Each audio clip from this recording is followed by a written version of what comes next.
What is up, everybody? Welcome back to another video where I'm just going to talk at you for a little bit, I suppose. Today's topic is one of my newfound favorite video game series, the Legacy of Kain. And I will give you a very specific reason why this is one of my favorite series of all time, and I hope that one day maybe it is revived, because I just don't think Defiance is going to be the end of the series that I want, maybe story-wise, but gameplay-wise it is not. What makes this video game series, I almost just wanted to say game, but what makes this series very special to me is people will just diss on old games and talk about, like, yeah, that game had good voice acting for the time. But no, this is the original Blood Omen, which, oh man, what year did it come out? I don't remember, but it's an early PS1 game and PC game. And this game had, I would say this game has great voice acting. It does not just have good voice acting for the time, it has pretty competent voice acting. The actors are just getting into their roles, and they do a pretty dang good job. And then it brings us to Soul Reaver 1, which Soul Reaver 1, the voice acting, oh, it just got way better. With Simon Templeton always as Kain, and Michael Bell now coming in as Raziel, the Soul Reaver. But these two actors just have such a great dynamic with each other. They are just able to bring out the best whenever they're in the booth together, just talking to each other.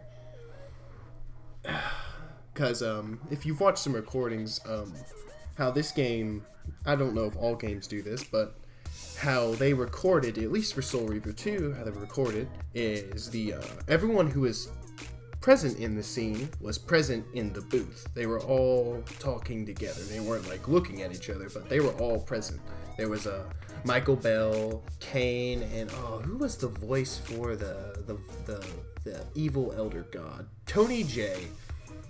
That's such a generic name. I've never even looked at his name before. I got a little thing up with all the actors from the original Soul Reaver. I've got all their faces and names, just so I have something to go back on. And we're gonna go back just a little bit. Voice acting throughout the entirety of this series is fantastic. Like, if you don't want to get into the games, which I couldn't blame you, but if you don't want to get into the games, at least just watch every single cutscene that the series has to offer, and you will not be disappointed by the sheer talent that these actors share together and bring out the best in one another. Now, we're going to go back to Blood Omen. Blood Omen, though it had an amazing soundtrack, the locations were memorable, even though they were bit crushed looking pixelated messes by today's standards. I'm a little more lenient and I can use my imagination, because even though I'm what many people would call a young buck, I still enjoy games that are older than me. One of my favorite games of all time is Mega Man 2, which I don't see that being a very big deal. I'm sure plenty of people love Mega Man 2. But then there's Demon's Crest, one of my also all-time favorite platforming games. I know if anyone's listening to this, they're like, what the hell is Demon's Crest? Look it up. I'm not telling you. But we're going back to Blood Omen. Blood Omen has aged terribly, gameplay-wise. Like, if you go into this game, and it's got like the standard Zelda fare kind of feeling to it, except you're an evil vampire man, and whenever you see a peasant, you can just slash them and drain them of their life's blood. But other than that, the gameplay has aged terribly. So say you want to walk up to a group of dudes, and there's a group of dudes, and you walk up and you start waggling your sword at them. They don't flinch. The majority of enemies do not react to being slashed. Wolves will, Some people will eventually if you're using the right, like I think there's a mace that you can use to just knock people out. Like normal humanoids, you just hit them on the head and they're just like, oh god, but the mace does like crap for damage. So basically you knock them out, drain blood, and then that's how you deal with people with the mace. But when it comes to the gameplay, whoo boy, here's the thing, they don't flinch much, but whenever you get hit by something, you go flying and you are flinched, and it just seems like you are stuck for an eternity, just stuck in hit stun. But the thing is about this game, there is no post-hit invulnerability. So say you're on a pathway that just so happens to have spikes on either side. Say if you accidentally just bump into the left side of the left side spikes will hit you and bounce you to the right side spikes, and you will bounce back and forth, and you hopefully won't get stun locked to death. But yes, this happens with enemies too. Enemies will walk up to you, hit you, and they'll hit you into each other. They'll space their attacks out so you bounce back and forth between 2 dudes. Or 4 dudes, or 5 dudes, however many.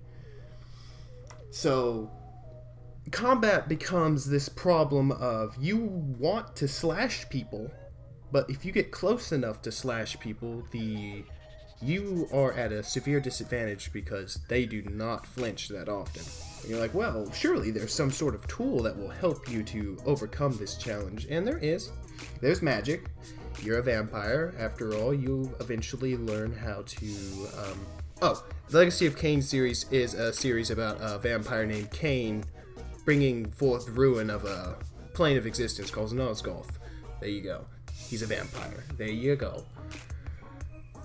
If you want anything else, watch the cutscenes, like I told you.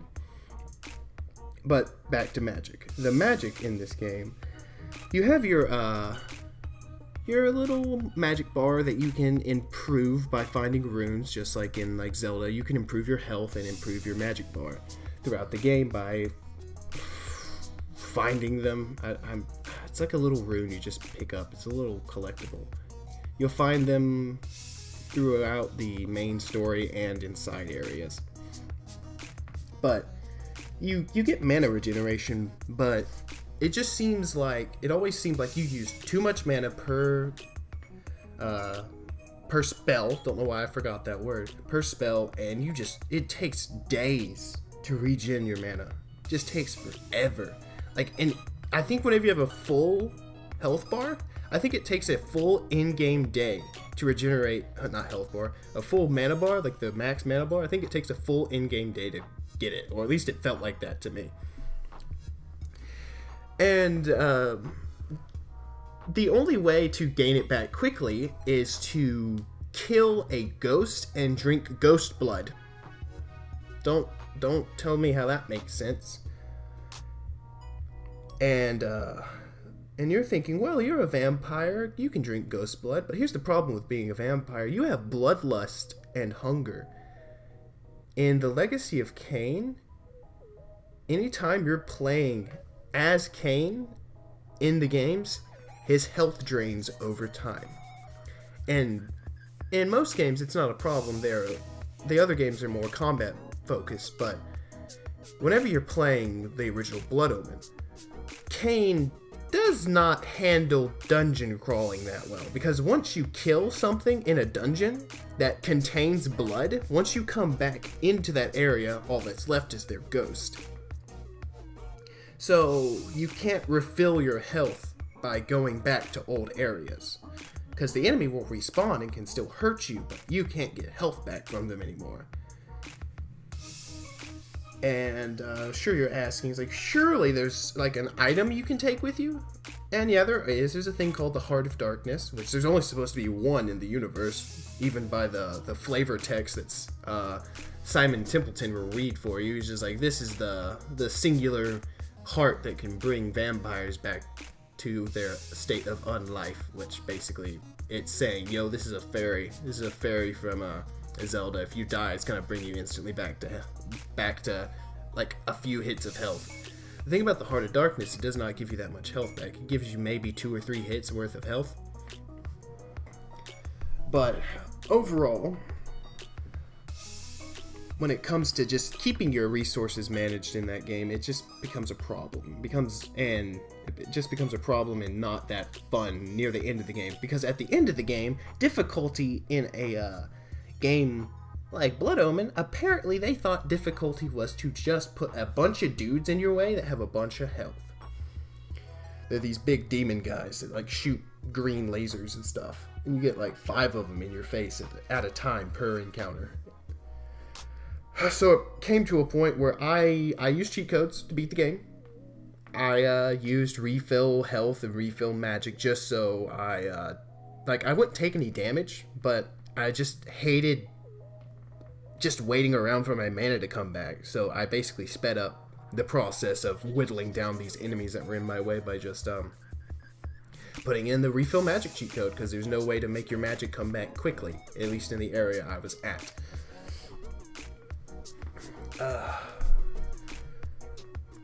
So beat that game. See, whenever I pick a game, I don't just pick a game. If it's a game series, I will do an anthology playthrough. Yeah, and if you want to just experience a very unique gaming, like just a unique gaming experience, I shouldn't have used the word experience in the early part of that sentence, but if you just want to have a unique experience with games, just pick the first one and then play all of them. It's interesting to see how they evolve. At least I've always felt that way. Except Mega Man. Don't play Mega Man 1. It's awful. It is terrible, and it has a point system. I don't know why it has a point system, but it does. Okay, so beat Blood Omen. Come over to Soul Reaver, the original. See, the Legacy of Kain series is a little hard to follow when it comes to the sequels. You have Blood Omen, then Soul Reaver. Then Soul Reaver 2 came out, and then Blood Omen 2 came out. And Blood Omen 2 isn't on the PS2, and Soul Reaver 2 isn't on the Xbox. And neither of them are on the GameCube. At least I don't think so. And then, well, if they would have, I would have bought them for the GameCube. And then you have Defiance, which is the conclusion of the Legacy of Kain story. I have not finished that yet, as I said earlier in the video. But you get into Soul Reaver, and you just start playing as Raziel, and it's a 3D game now, and you're just like, oh, cool, this is great. It had this interesting way of interacting with the world, which to switch to a spectral form, which brought you to a spectral version of whatever area you're in. But then that leads you to inadvertently leading yourself into what you think is a dead end, so you'll leave a room, because you'll forget, oh, I can turn into a ghost. But let's pull back a little bit. I don't know why I did that. That was me blowing dust off my keyboard. But the central thing about Legacy of Kain series, they feel like Zelda games, and Soul Reaver is no different. Soul Reaver is let's call it Ocarina of Time, even though it is much worse than Ocarina of Time. Better story, though. Much better story. The story of Soul Reaver is, oh, what's up, Kain? Did you check out my wings? Aren't my wings pretty dope? He's like, yes, Raziel, those are some pretty dope wings. Wouldn't it just be, really cool if I just ripped the bones out of them? He's like, wait, what? No, it wouldn't be. It's like, oh, I thought you'd be okay with this. And he rips your wings off, basically, and then throws you into a chasm where you melt and become this weird, emancipated, jawless monster. And then you're just like, oh, I gotta get revenge on Kain. But it's been thousands of years. So it's you go through a post-apocalyptic, well, even more post-apocalyptic version of the place you were in before. And you go through dungeons and things like that. You have your hub world where you go to dungeons. But the problem with that game is there's no map. There's no map and there's no directions. So, in many ways, you will just find yourself wandering around in areas where you've been before, just seeing if you have the needed abilities to get past the, let's call them hindrances that are in your way. Like a wall that you think, wow, that looks like a wall with vines on it. I can climb that, but I'm pretty sure you have to learn how to climb. Pretty sure that's a learned ability, is climbing up walls. Or swimming. You, at the beginning of the game, you can't swim. Because vampires die from swimming, apparently, and you have to learn how to not die from swimming. But this game had one huge problem. It was centered around puzzle solving. And what this game saw as puzzles, well, the majority of the time you'll be spending doing puzzles, because the other puzzles that are simple are not that difficult, and platforming puzzles aren't really puzzles. But these puzzles that you'll be doing for the majority of your playthrough will be block puzzles. Pushing around blocks extremely slowly, sometimes up to, I think the maximum number of blocks will be like 5. I think 5 was the largest. But you'll have to do the same block puzzle a few times in a row. So if you don't like block puzzles, don't play Soul Reaver. Because I sure as hell didn't like block puzzles, but I had to play the game because I was doing an anthology playthrough. But the combat in that game is interesting. It has a very simple slash dodge kind of mechanics. You, the majority of, well, no, all the enemies you fight, except the very few humans and very few spirit enemies that you fight vampires, other vampires. And the point of these is to, that's a door. Did you hear that door? But the problem with vampires is they have regeneration abilities. Even though Kain sure as hell didn't in the last game. But the problem with these guys is you have to pierce their heart in order for them to die. So you can either you have to punch them and daze them and then basically do a finishing move either with a weapon or your fist, which Raziel's he's a freaking man and he will just punch you in your chest and pierce you with his hand and he's just like, oh, oh. Just call me Saitama. No, I'm not doing that. My voice will crack and I'm not doing that joke. And in that game, though, the combat was manageable. You never fought more than 2 or 3 guys. So the combat in that game was fun. It was a fun combat system, though it may have been simple. I can't remember if there was lock-on or not. I think there was.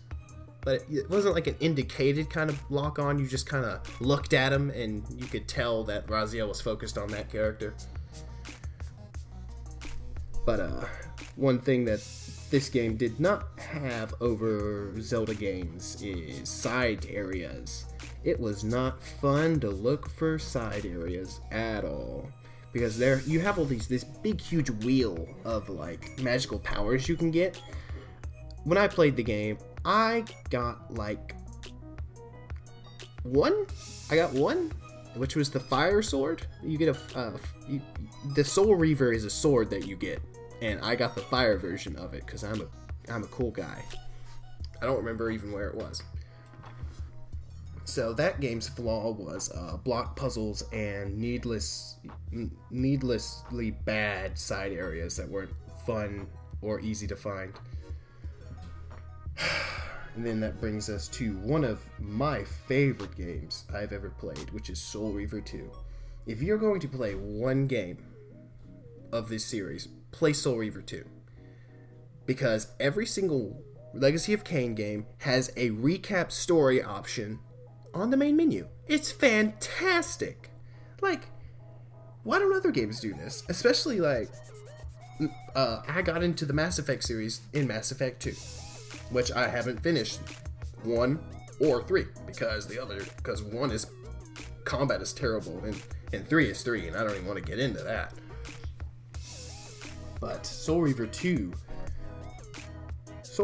basically takes all the problems that the original Soul Reaver had, gets rid of them, makes combat better, makes the puzzles better, makes the game less of a trudge through a hub area that you don't know where to go, but makes it into a much more linear dungeon exploring, puzzle solving a-thon, if that makes sense.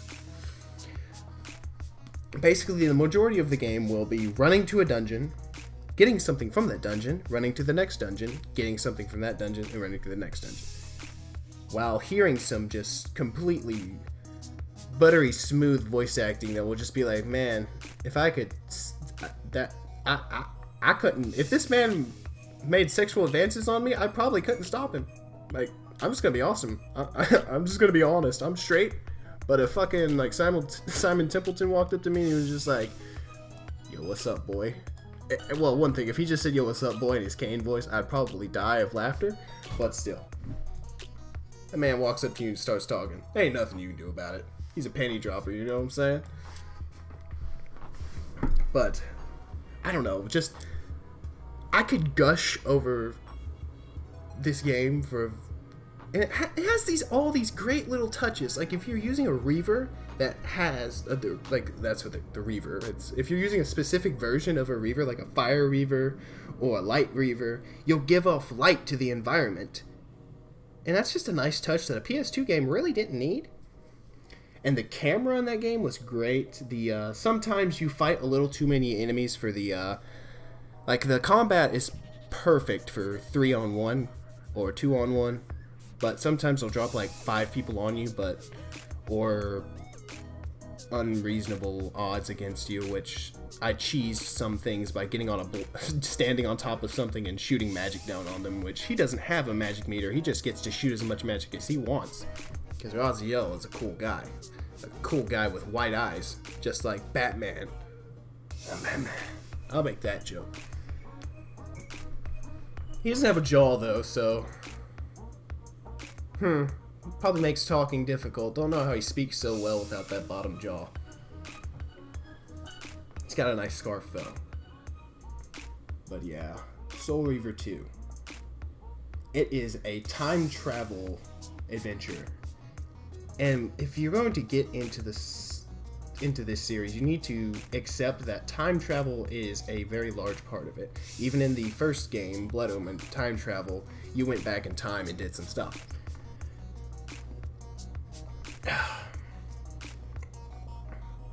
But the thing about this series, the story, makes time travel make sense. It creates this universe and this timeline that I've just not seen any other game series make me feel like time travel could be a tangible phenomena that has effect on the world. But in this game, it really just felt good to be like, yo, I went back in time and now it's like this, but now we're going to go into the future and then go back in time and it's going to make complete sense. I'm doing all these hand motions that y'all can't see, but don't judge me. I'm a very animated kind of guy, like, you know what I'm saying? Soul Reaver 2.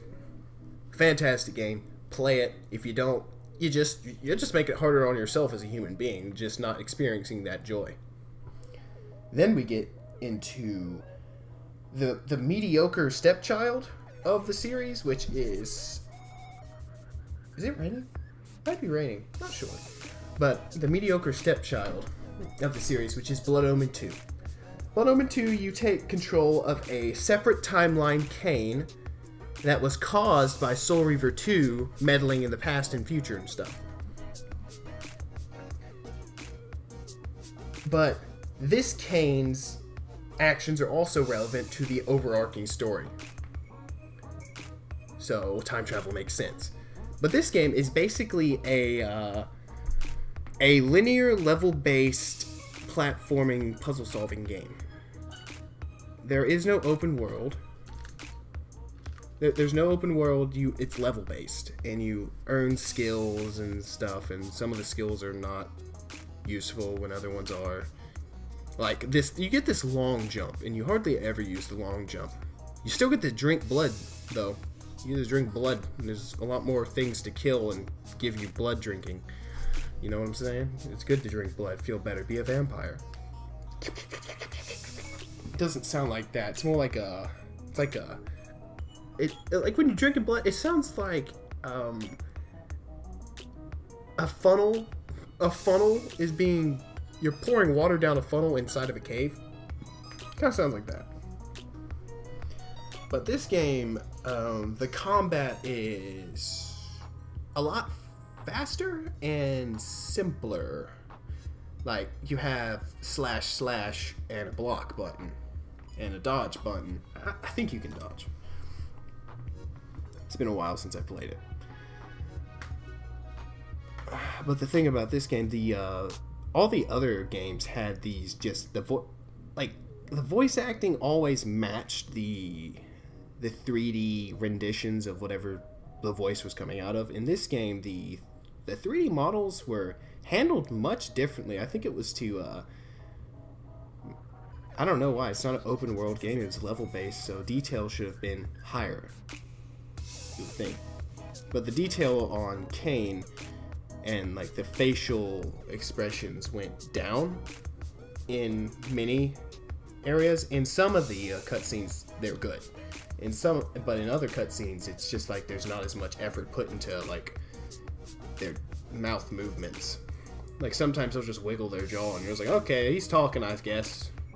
Looks like Half-Life 1. Whew, boy. But this game, the reason I'm saying it's mediocre is because the combat is basically blocking is how you win. You just need to block and retaliate. So, very Zelda-esque. And many swords, like actual weapons, are slow. And them being slow is not a good thing. It's much better just to use your hands, even though they do less damage. You can get 3 hits in versus the swords maybe 1, or the swords maybe you go to swing and then your enemy interrupts you and hits you mid attack. This game is very much worth playing, especially for the story and the voice acting, and the puzzles are fun. And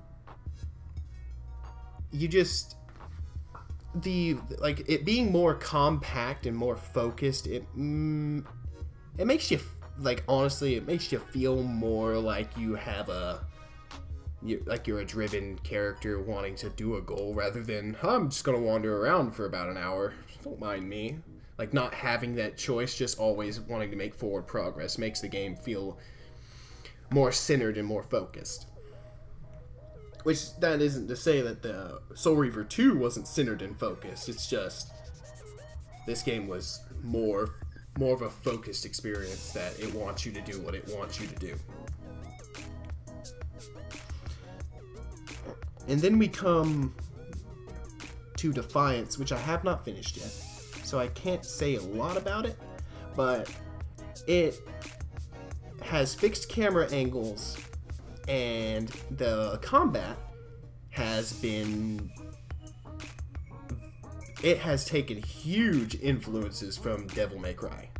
Like, they saw Devil May Cry and they were just like, oh, the young children love this. Look at the cool kids playing this Dante man, stabbing puppets and zombies and stuff. Let's do that with vampires and humans. So you have this puzzle-solving game that's all about exploration that now has fixed camera angles, which that is a problem for me. But I think I'm going to close up this video now, guys. It's been about 30 minutes. And I just want to tell you that play Soul Reaver 2. Just play Soul Reaver 2.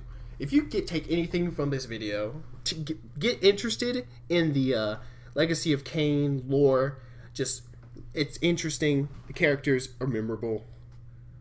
I've only talked about the 2 main characters, but get into that game series. It's fantastic. At least for the voice acting and for the music.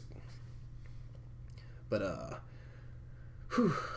that's the end of this one, guys. I will catch y'all in the next video, Until then, have a good day, have a good morning, have a good evening, whatever it is. See y'all next time.